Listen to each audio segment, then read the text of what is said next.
Sun next ആപ്പിലൂടെ നിങ്ങളുടെ ഇഷ്ടപരമ്പരകൾ സംപ്രേക്ഷണ ശേഷം തികച്ചും സൗജന്യമായി കാണൂ. ഉടൻ സൺ നെക്സ്റ്റ് ആപ്പ് ഡൗൺലോഡ് ചെയ്യൂ. രഘുവേട്ടൻ പോകുന്നുണ്ടെങ്കിൽ ചേച്ചിയുടെ മരുന്ന് വാങ്ങാൻ ഞാനും മഞ്ചാടിയും പോവണ്ടല്ലോ. രഘുവേട്ടൻ വരുമ്പോ വാങ്ങിക്കില്ലേ?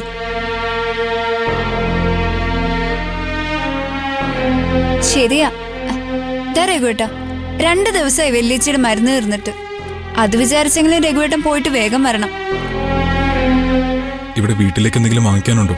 ഒന്നും വേണ്ട, ആ പൈസ ഞാൻ നേരെടുത്തുനിന്ന് വാങ്ങിയതാ. മരുന്ന് മുടക്കി വയറ്റി കിടക്കുന്നതിനെ കൊല്ലണ്ടല്ലോ എന്ന് വിചാരിച്ചു.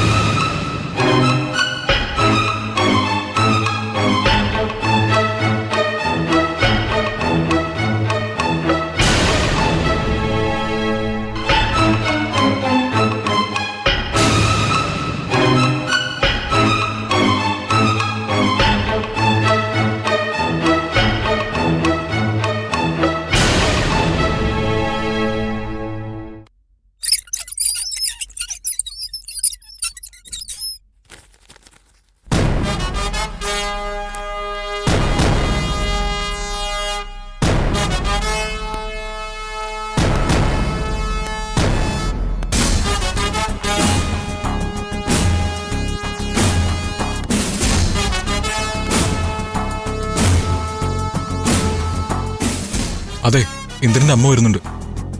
ആ സ്ത്രീ എന്നെ കണ്ട വലതും ചൊറിയും. നിങ്ങൾ അങ്ങോട്ട് ചെന്ന് എന്താ കാര്യം നോക്ക്.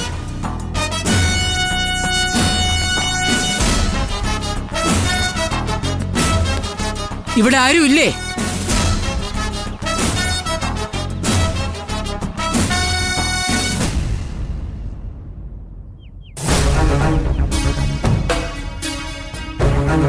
എന്താ എന്റെ അവിടെ തന്നെ നിന്നത്? വരൂ, അകത്തേക്കിരിക്കാൻ്റെ. വേണ്ട, നിന്റെ ഒന്നും സൽക്കാരം സ്വീകരിക്കാൻ വന്നതല്ല ഞാൻ.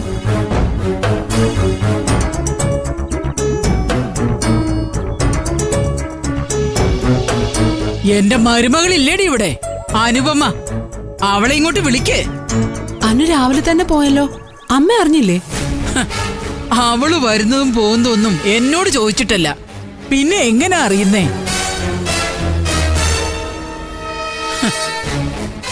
ഞാൻ എന്റെ മോനെ തനിച്ച് താമസിക്കാൻ വിട്ടത് അവളും നിങ്ങളും ഒക്കെ ഒരു സൗകര്യമാക്കി എടുത്തിരിക്കല്ലേ. നാണം കെട്ട വകകള്.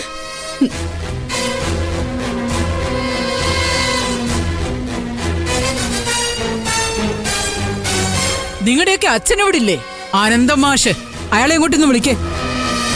എനിക്ക് 4 ചോദ്യങ്ങൾ ചോദിക്കാനുണ്ട്.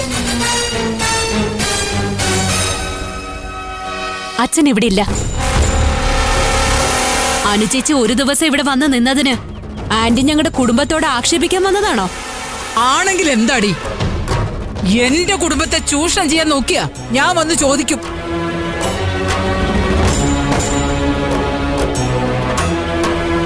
നാട്ടുകാരെ മൊത്തം പറ്റിച്ചതുപോലെ എന്റെ മോനെയും പറ്റിക്കാമെന്ന് കരുതിയോടി നീ?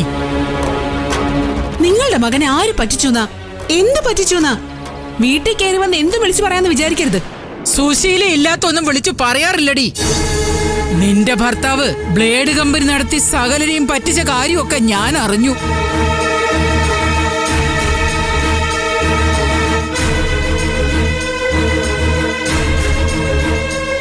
ആ കൂട്ടത്തിൽ എന്റെ 10 പവനും കൂടിയുണ്ട്.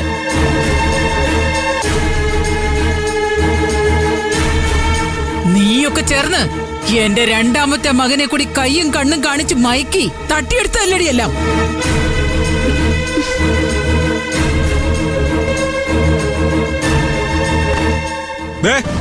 സൂക്ഷിച്ച് സംസാരിക്കണം.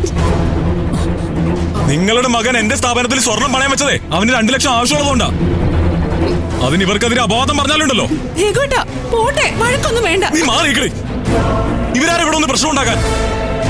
നിങ്ങൾ എന്റെ സ്ഥാപനത്തിൽ സ്വർണം പണയം വെച്ചിട്ടുണ്ടോ? ഉണ്ടോ? ഞാൻ വെച്ചില്ലെങ്കിൽ എന്താ, എന്റെ സ്വർണ്ണ എന്റെ മകൻ കൊണ്ടുവച്ചത്. എന്ന് തിരിച്ചു കിട്ടുമെന്ന് എനിക്കറിയണം. എന്റെ സ്ഥാപനത്തിൽ ഒരു മോഷണം നടന്നു. അവിടെ വെച്ചിരുന്ന സ്വർണ്ണമൊക്കെ ഒരു കള്ളൻ കൊണ്ടുപോയി. പോലീസ് അന്വേഷണം നടത്തിക്കൊണ്ടിരിക്കുക. തൊണ്ടി മുതൽ കിട്ടിയ എല്ലാവർക്കും തിരിച്ചു തരും. ആഹാ, ഇതെന്ത് ന്യായം? ഇതൊക്കെ നീ ബാക്കിയുള്ളവരോട് പറഞ്ഞാ മതി, എന്റെ അടുത്ത് ചെലവാകില്ല. നീ എന്റെ സ്വർണം തന്നില്ലെങ്കിൽ അനന്തമാഷയുടെ കയ്യിൽ നിന്ന് വാങ്ങിച്ചിട്ട് ഈ സുശീല പോകൂ.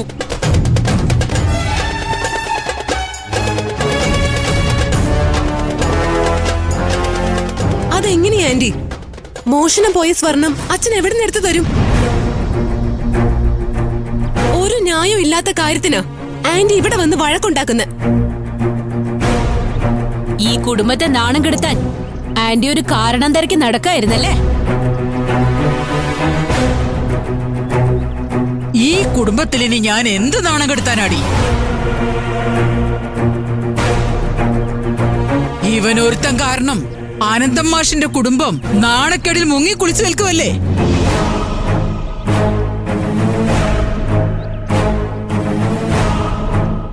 എനിക്ക് എന്റെ സ്വർണം കിട്ടണം, അല്ലെങ്കിൽ അതിന്റെ ബാക്കി കാശ് കിട്ടണം. അതിലൊരു തീരുമാനം ആക്കിയിട്ടേ ഞാൻ പോകുന്നുള്ളൂ.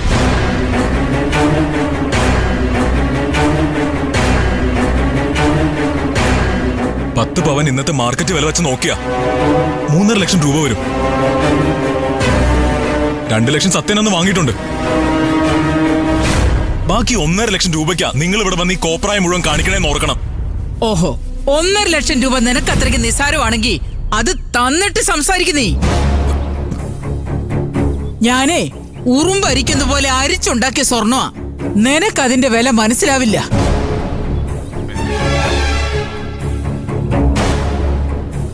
ശരി, 1.5 ലക്ഷം രൂപ ഞാൻ തരാം.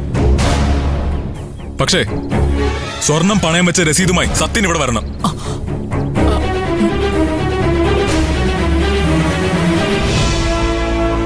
അവൻ എപ്പോ വന്ന് ചോദിച്ചാലും ആ കാശ് ഞാൻ കൊടുത്തോളാം. അതുപോലെ മതി. വാക്കായിരിക്കണം. സത്യനെയും കൂട്ടി നാളെ രാവിലെ ഞാനിവിടെ വരും.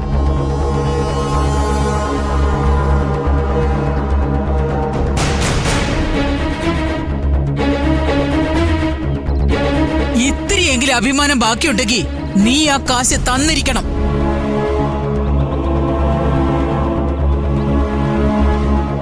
കേട്ടല്ലോ എല്ലാരും? നാളെ ഞാൻ വരുമ്പോ മാറ്റി പറയരുത്. അഭിമാനിയായ അനന്തം മാഷയുടെ മക്കള്.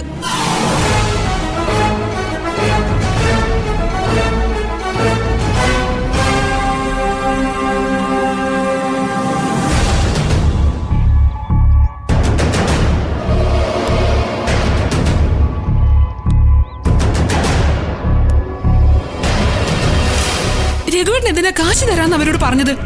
1.5 ലക്ഷം രൂപ നിങ്ങൾ ഈ സമയത്ത് എവിടെ നിന്ന് ഉണ്ടാക്കും? എവിടെന്നെങ്കിലും ഉണ്ടാക്കാം. ആ സ്ത്രീയെ എങ്ങനെയെങ്കിലും ഇവിടുന്ന് പറഞ്ഞു വിടണ്ടേ? രഘുവേട്ടൻ ഇതും പറഞ്ഞ് അങ്ങ് പോവും. നാളെ അവരിങ്ങോട്ട് വരുമ്പോ സമാധാനം പറയേണ്ടത് ഞങ്ങളും അച്ഛനോ? അതെ രഘുവേട്ടാ, അവരെന്തായാലും നാളെ വരുമ്പോ രഘുവേട്ടന് എങ്ങനെയെങ്കിലും കാശുണ്ടാക്കി കൊടുക്കണേ. രഘുവേട്ടാ, അവിടെ നിന്നേ. ഇവർക്ക് എന്തെങ്കിലും ഒരു മറുപടി കൊടുത്തിട്ട് പോ. കാശ് കിട്ടാനുള്ള എന്തെങ്കിലും ഒരു വഴി രഘുവേട്ടൻ കാണുന്നുണ്ടോ? നോക്കട്ടെ എന്ന് പറഞ്ഞില്ലേ? ശ്രമിച്ചു നോക്കട്ടെ, അത്രേ പറയാൻ പറ്റൂ. രഘുവേട്ടൻ ഇനി ഇതിന്റെ ടെൻഷനിൽ വീണ്ടും പോയി മദ്യപിക്കല്ലേ? അതെ, അങ്ങനെ രക്ഷപ്പെടാന്ന് രഘുവേട്ടൻ വിചാരിക്കണ്ട. എങ്ങനെയെങ്കിലും 1.5 ലക്ഷം രൂപ ഉണ്ടാക്കിയിട്ട് രഘുവേട്ടൻ വന്നാ മതി. അല്ലാതെ വീണ്ടും മദ്യപിച്ച് കാശുമില്ലാതെയാണ് വരുന്നതെങ്കിൽ സത്യമായിട്ട് ഞാൻ ഇനി ജീവിച്ചിരിക്കില്ല.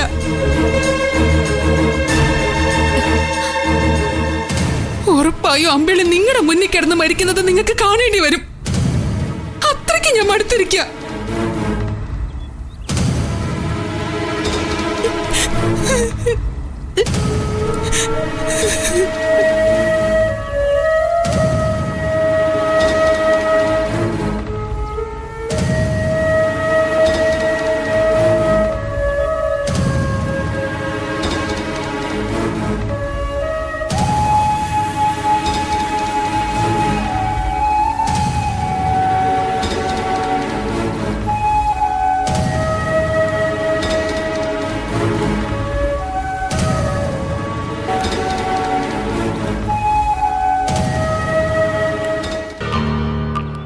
അണ്ണാ, നമ്മുടെ രഘുവല്ലേ വരുന്നത്? ആണല്ലോ. ഇവൻ ഇത്ര പെട്ടെന്ന് നിലത്തോട്ട് ഇറങ്ങിയോ? ഇറങ്ങിയതല്ല, പൊട്ടി പാളീസായി നിലത്തോട്ട് വീണതാ. ഹലോ മച്ചാ, നമ്മളെയൊക്കെ തിരിച്ചറിയാതായല്ലേ? ഞാൻ കണ്ടില്ലായിരുന്നടാ.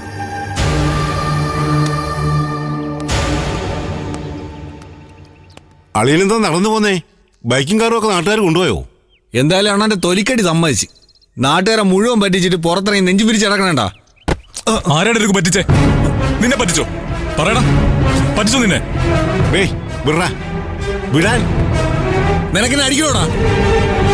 നിന്റെ വിളയാട്ടൊന്നും ഇനി ഇവിടെ നടക്കുന്നില്ല. കളിക്കാതെ നീ വിവരം അറിയും. നിനക്കെന്നെ അടിക്കണോടാ? എടാ ബിനു, സോറി, ഞാനൊരു കളിക്കൂല. എന്നെ വിട്ടേക്ക് പ്ലീസ്. അങ്ങനെ വഴിക്കുവാ. ഇനിയെങ്കിലും ഒതുങ്ങി നടന്നു, അതാണ് നിനക്ക് നല്ലത്. ഞാനൊരു പ്രശ്നത്തിനും വന്നില്ലല്ലോ. നിങ്ങളല്ലേ എന്നെ ഇവിടെ പിടിച്ചു നിർത്തിയത്. ഓക്കേടാ, നമ്മൾ തമ്മിൽ പ്രശ്നമൊന്നുമില്ല. ഓക്കെ.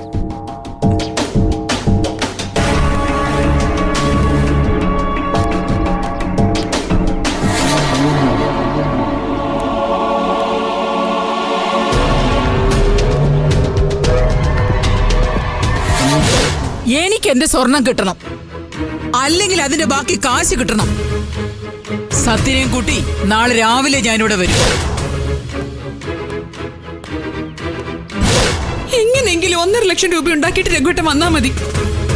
അല്ലാതെ വീണ്ടും മദ്യപിച്ച് കാശുമില്ലാതെയാണ് വരുന്നതെങ്കിൽ സത്യമായിട്ട് ഞാൻ ഇനി ജീവിച്ചിരിക്കില്ല.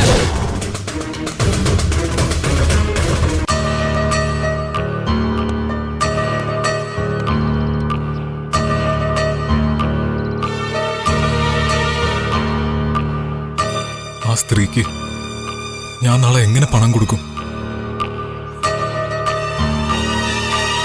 എന്നെ വിട്ടേക്ക്. ഞാൻ നിനക്ക് സ്വർണം തിരിച്ചു തരാന്ന് പറഞ്ഞല്ലോ. 24 മണിക്കൂറിനകം 10 പവൻ സ്വർണം നീ അനന്തമാഷിന്റെ വീട്ടിൽ എത്തിച്ചില്ലെങ്കിലേ, അരവിന്ദാക്ഷ, ഈ രഘുവ പറയുന്നേ, നിന്റെ കയ്യും കാലിയെ തല്ലി പിടിക്കും.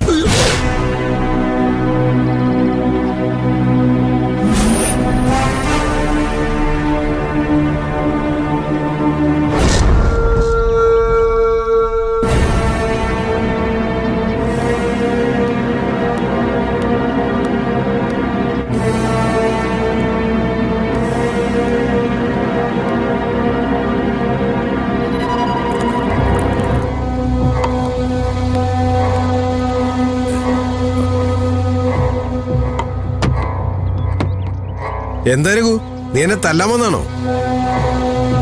കേസ് കോടതിയിൽ, അത് ഓർമ്മ വേണം. ഞാൻ തല്ലാനും കൊല്ലാനും ഒന്നും വന്നതല്ല. നിങ്ങളുടെ പേരിലുള്ള കേസ് ഞാൻ പിൻവലിക്കാം. 3 ലക്ഷം രൂപയെ ചേട്ടനെന്ന് എനിക്ക് സ്വർണത്തിന് പകരം ഉക്കുപണ്ടത്തൊന്ന് പറ്റിച്ചത്. എനിക്ക് അത്രയും രൂപ തിരിച്ചു തരണ്ട. ഒരു 1.5 ലക്ഷം രൂപ എനിക്കിപ്പോ തരാൻ പറ്റൂ? ഞാൻ പിന്നെ കേസിനൊന്നും പോവില്ല. 1.5 ലക്ഷം രൂപ നിനക്ക് അങ്ങോട്ട് തരാനോ? അതെങ്ങനെ ശരിയാകും രഘു? അന്ന് നീ എന്നെ തല്ലിയപ്പോഴേ എന്റെ കാലിലൊരു എല്ലും വായിലെ പല്ലും പൊട്ടി. അതിന്റെ കാശ് നീ തരുവോ? ചേട്ടാ, അത് അന്ന് ഞാൻ ആ ദേഷ്യത്തിൽ ചെയ്തു പോയതാ. ഇത്രയും വലിയ ചതി ചെയ്ത ആരായാലും ചെയ്തു പോവില്ലേ? ആ കേസും കോടതിയിലാണല്ലോ. അപ്പൊ നമുക്ക് കോടതി വെച്ച് കാണാം. ചേട്ടാ, ഞാനൊരു വല്ലാത്ത കുരുക്കിപ്പെട്ടിരിക്കുക. എന്നെ ഒന്ന് സഹായിക്കണം. എന്റെ അവസ്ഥ വളരെ മോശോ ചേട്ടാ, അതാ. ആ കഥ ഞാനും കുറച്ചൊക്കെ കേട്ട് രഘു. നീ വേണമെങ്കിൽ 2 അടിച്ചിട്ടേ ആ ടെൻഷൻ ഒന്ന് മാറ്റ്. അല്ലാതെ കാശൊന്നും തരാൻ എന്റെ കയ്യിലില്ല. ഒഴുകിട്ടെ രഘു, സാധനം ഓടിച്ചു കൂടാളിയാ. രഘു ഇപ്പൊ ദാഹിച്ചു നിൽക്കുക.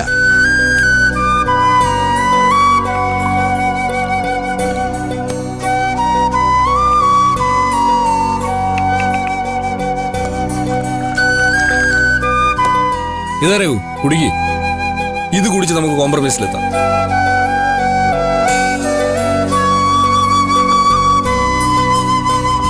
കുടിക്കരൂ.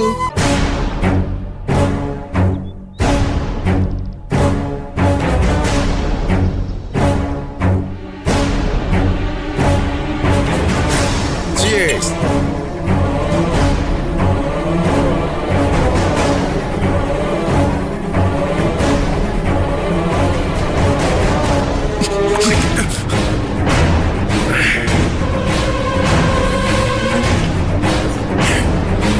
എടാ തെണ്ടി, എന്റെ 3 ലക്ഷം രൂപ അടിച്ചു മാറ്റിയിട്ട് നീ ആ കണക്ക് ഇതിൽ തീർക്കാൻ നോക്കുക അല്ലേ? എടാ മാറിക്കട. രഘു ഇതോടെ തീർന്നൊന്നും വിചാരിക്കണ്ട. ഞാൻ താമസിക്കാതെ ഒരിക്കൽ കൂടി വരും. അന്ന് എന്റെ കാശും വാങ്ങിച്ചിട്ടേ ഞാൻ പോവൂ.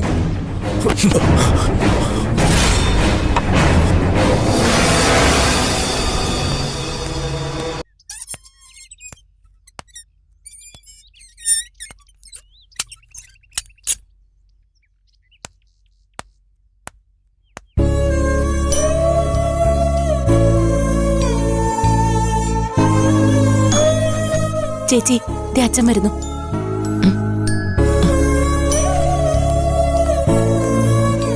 ഇന്ദ്രേട്ടന്റെ അമ്മ ഇവിടെ വന്ന കാര്യം അച്ഛനെ അറിയിക്കണോ? വേണ്ട മോളെ, തൽക്കാലം അച്ഛനത് അറിയണ്ട. രഘുവേട്ടൻ നാളെ കാശ് കൊടുക്കുന്നല്ലേ പറഞ്ഞത്.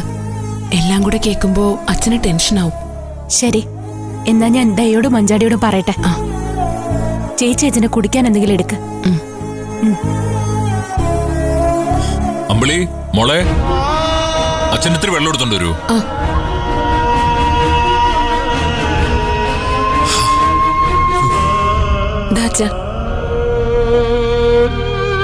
അച്ഛൻ ബസ് ഇറങ്ങി ഇതുവരെ നടന്നു അല്ലേ? ക്ഷീണം കണ്ടാ അറിയാം. അത്യാവശ്യം ഒന്നുമില്ലെങ്കിൽ ഞാൻ നടന്നല്ലേ വരാറുള്ളൂ. പണ്ടത്തെ പോലെ പറ്റുന്നില്ലെങ്കിലും നടക്കുന്ന തന്നെ അച്ഛനിഷ്ടം. അനുവിന്റെ വീട് എങ്ങനെയുണ്ട് അച്ഛാ? ഇന്ദ്രനെ കണ്ടോ? ഇല്ല, ഇവിടുന്ന് ഇറങ്ങിയപ്പോ പ്ലാനൊക്കെ തെറ്റി. ഞാൻ അനുമോളുടെ വീട്ടിൽ പോയില്ല. അത് സൗകര്യപൂർവ്വം വേറൊരു ദിവസം ആക്കാന്ന് കരുതി. അയ്യോ, അത് അനുവിന് വിഷമാവില്ലേ അച്ഛാ? ഹേയ്, അവൾക്ക് അറിഞ്ഞൂടെ എന്നെ. എനിക്ക് വേറെന്തോ ആവശ്യമുണ്ടെന്ന് തോന്നിയപ്പോ അവള് തന്നെ പറഞ്ഞത് അച്ഛൻ ബസ് സ്റ്റാൻഡ് വരെ വന്നാ മതിന്ന്. എന്നിട്ട് അച്ഛൻ ഇത്ര അത്യാവശ്യമായിട്ട് എവിടേക്കാ പോയത്? അത് പിന്നെ ഈ ഒരാളെ കാണാൻ കണ്ടപ്പോ സമാധാനമായി. രഘുവിന്റെ അവസ്ഥ ഇപ്പൊ എന്താ? അവൻ ഇതുവരെ എഴുന്നേറ്റില്ലേ? എഴുന്നേറ്റു, പുറത്തേക്ക് പോയിരിക്ക. പുറത്തോ? എവിടെ?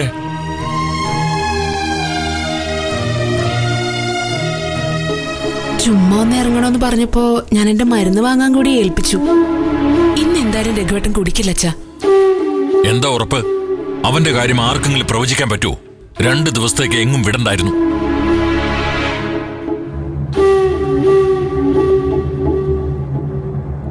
ഒരാള് പുറത്തു പോയേ പറ്റൂന്ന് പറയുമ്പോ ഞങ്ങൾ എന്ത് ചെയ്യാനാച്ചാ? മദ്യപിച്ച് ഇങ്ങോട്ട് വരണ്ടാന്ന് ഞങ്ങൾ എല്ലാവരും പറഞ്ഞിട്ടുണ്ട്. ഇന്നും രഘുവേട്ടൻ കുടിച്ചിട്ടാ വരുന്നെങ്കിൽ അച്ഛൻ ഇങ്ങോട്ട് അയാളെ കയറ്റരുത്. എങ്ങോട്ടാന്ന് വെച്ചാ പോയിക്കോട്ടെ.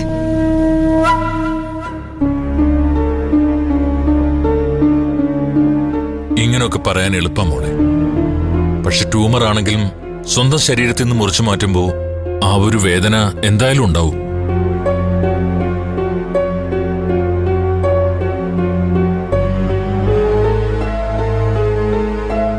അച്ഛൻ വിഷമിക്കണ്ട. രഘുവേട്ടൻ ഇന്ന് വലിയച്ഛക്കുള്ള മരുന്നുമായി നീറ്റായി തിരിച്ചു വരുമെന്ന് ഞങ്ങൾക്ക് ഉറപ്പുണ്ട്. ആണോ? എങ്കിൽ സന്തോഷമുണ്ട്. നിങ്ങൾ അവനൊന്ന് പരീക്ഷിക്കാൻ കൂടി വേണ്ടി വിട്ടതാണെന്ന് എനിക്ക് മനസ്സിലായി. ഇതിൽ എന്റെ മക്കൾ ജയിക്കാൻ വേണ്ടി ഞാനും കൂടി പ്രാർത്ഥിക്കാം.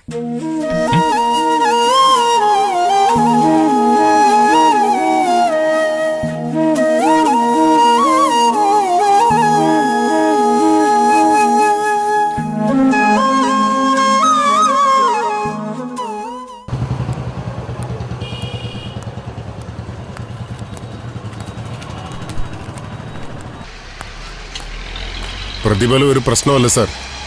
എത്ര വേണമെങ്കിലും കൊടുക്കാൻ പാർട്ടി തയ്യാറാ. Yes, very critical. Liver transplantation അല്ലാതെ വേറൊരു ഓപ്ഷനും ഇല്ല. ഇല്ല, പ്രൈവറ്റ് കേസേ നടക്കൂ. പല വഴികളും അന്വേഷിക്കുന്നുണ്ട്. കാശിനു വേണ്ടി പലരും വരുന്നുണ്ട്. പക്ഷേ ഒന്നും അങ്ങോട്ട് മാച്ച് ആവുന്നില്ല.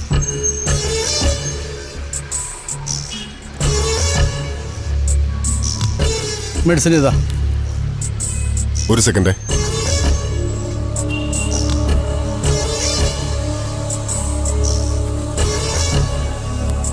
ഏത് മരുന്നാണ് സാർ? ഇതിലെ മരുന്നൊന്ന് എടുത്തു നോക്കൂ. ഓക്കെ ചേട്ടാ, ഞാൻ ഓക്കെ, ഞാൻ മെഡിസിനുമായിട്ട് പോവാ. അവിടെ എത്തിയിട്ട് വിളിക്കാം. Okay sir. സർ, ഒരു മിനിറ്റ്. യെസ്. സാറിപ്പോ ആർക്കോ കരൾ മാറ്റി വെക്കുന്നതിനെ കുറിച്ചല്ലേ ഫോണിൽ സംസാരിച്ചത്? അതെ, എന്താ? കരൾ നൽകാൻ ഒരാൾ തയ്യാറുണ്ട് സർ. കുറച്ച് പണം കൊടുക്കേണ്ടി വരും. അതൊന്നും പ്രശ്നമല്ല. ആരാ ആള്?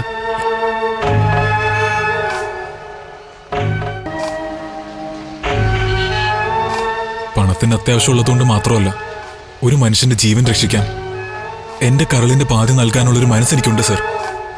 ഓ, എങ്കിൽ നമുക്ക് ആലോചിക്കാം. പണം എത്ര ഉദ്ദേശിക്കുന്നത്? അതൊക്കെ നിങ്ങൾ തീരുമാനിച്ചാൽ മതി. പക്ഷേ എനിക്കൊരു 1.5 ലക്ഷം രൂപ നാളെ രാവിലെ കിട്ടണം. ബാക്കിയെല്ലാം കഴിഞ്ഞിട്ട് തന്നാലും മതി. എന്താ നിങ്ങളുടെ blood group? OB positive. Oh sorry, ഈ പേഷ്യന്റിന് നിങ്ങളുടെ ലിവർ മാച്ച് ചെയ്യില്ല. ഒരു കാര്യം ചെയ്യും, ഇനിയും അവയവദാനത്തിന് തയ്യാറാണെങ്കിൽ എന്നെ ബന്ധപ്പെട്ടാൽ മതി. ഇതില് എൻ്റെ നമ്പറുണ്ട്. 2 ദിവസം കഴിഞ്ഞ് നിങ്ങൾ എന്നെ വിളിച്ചാൽ നിങ്ങൾ ഉദ്ദേശിക്കുന്ന കാര്യം നടക്കും. ഓക്കെ?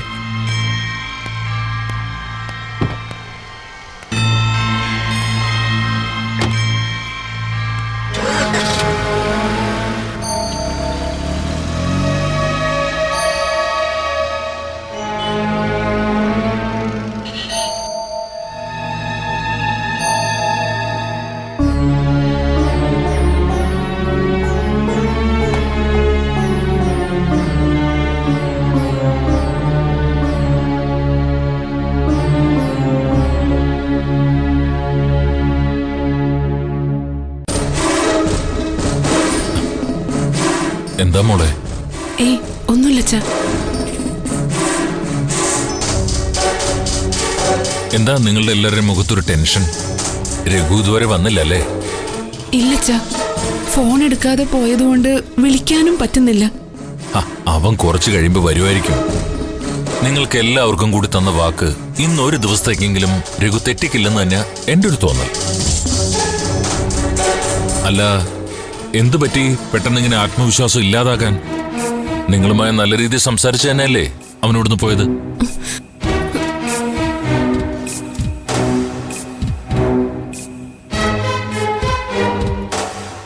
എന്താ, വേറെന്തെങ്കിലും പ്രശ്നമുണ്ടോ? എന്തുണ്ടെങ്കിലും എന്നോട് പറ. അത് അച്ഛാ, ഞങ്ങളും രഘുവേട്ടനും തമ്മിൽ പ്രശ്നമൊന്നും ഉണ്ടായിട്ടില്ല. പക്ഷേ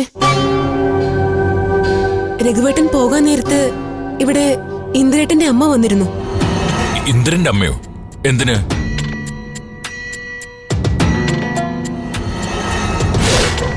എനിക്ക് എന്റെ സ്വർണം കിട്ടണം, അല്ലെങ്കിൽ അതിന്റെ ബാക്കി കാശ് കിട്ടണം. ശരി, 1.5 ലക്ഷം രൂപ ഞാൻ തരാം. പക്ഷേ സ്വർണം പണയം വെച്ച രസീതുമായി സത്യൻ ഇവിടെ വരണം. സത്യനെയും കൂട്ടി നാളെ രാവിലെ ഞാനിവിടെ വരും.